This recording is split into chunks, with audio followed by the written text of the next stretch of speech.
prêt pour un test de spiritualité.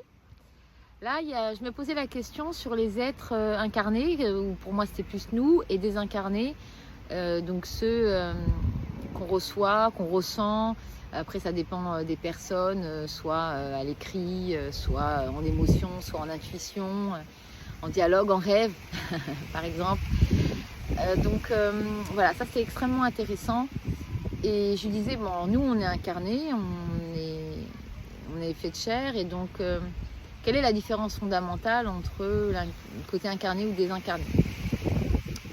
Déjà, quelle différence toi tu vois? Je fais le côté matière, enfin touchable. Par exemple, si je vais voir un autre être humain et que je vais pour le toucher, je le touche, j'ai une sensation physique,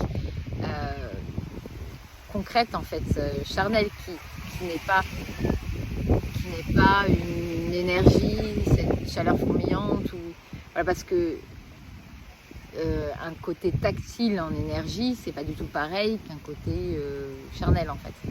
Donc voilà, c'est la différence principale que je fais. Et là, dans le rêve, donc on est souvent assis sur un rocher, l'un en face de l'autre dans les rêves de discussion.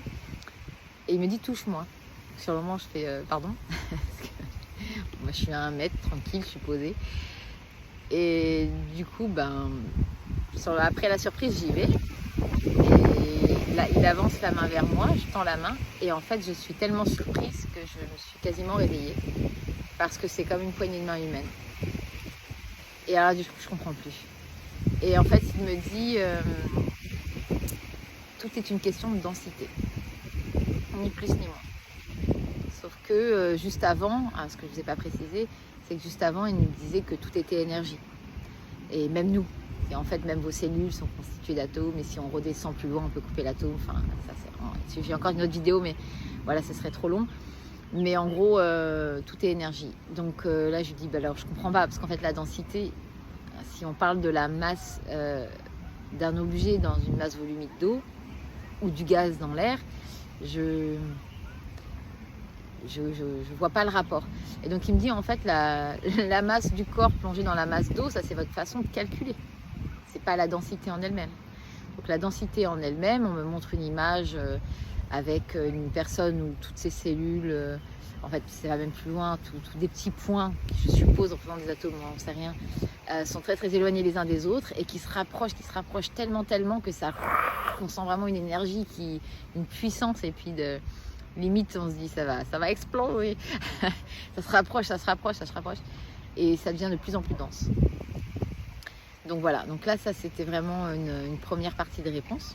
Et du coup, en restant dans le terme, je lui dis, vous, donc vous êtes moins dense. Et elle me dit, non, Pitchoun, éthéré. Je lui dis, non, mais éthéré. Oui, donc moins dense. Et il me dit, non, éthéré.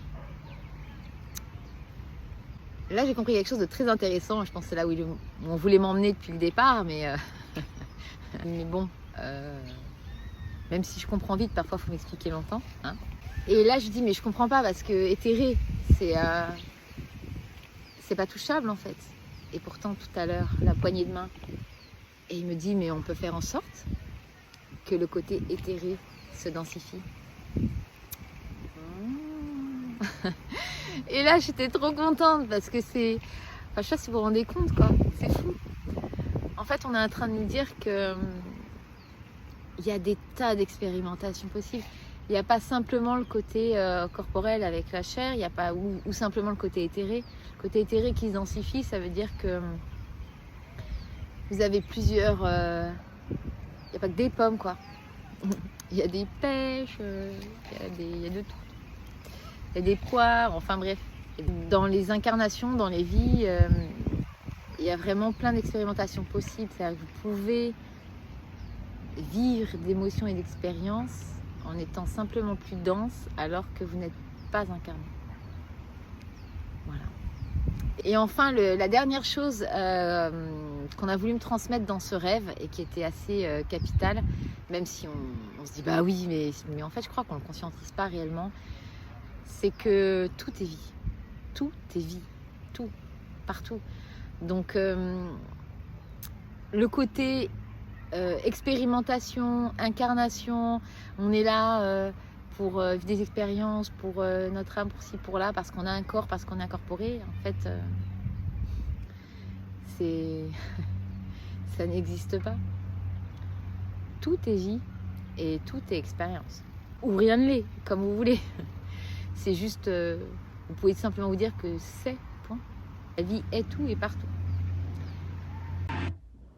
Tout est vie ici signifie que les expériences, les émotions vécues, que ce soit en étant incarnées, éthérées, selon diverses densifications, ont la même importance. Vous comprenez? Vous n'êtes pas sur Terre spécifiquement pour expérimenter alors que les énergies non incarnées n'expérimentent pas. Ce n'est pas spécifique. Tout est vie et toute vie expérimente le fait d'être, de ressentir. Et dans le fondement de la vie, il y a le partage. Et pour avoir envie d'offrir, de partager et de recevoir, à la base de tout ça, il y a l'amour. Je vous dis à bientôt dans une prochaine vidéo.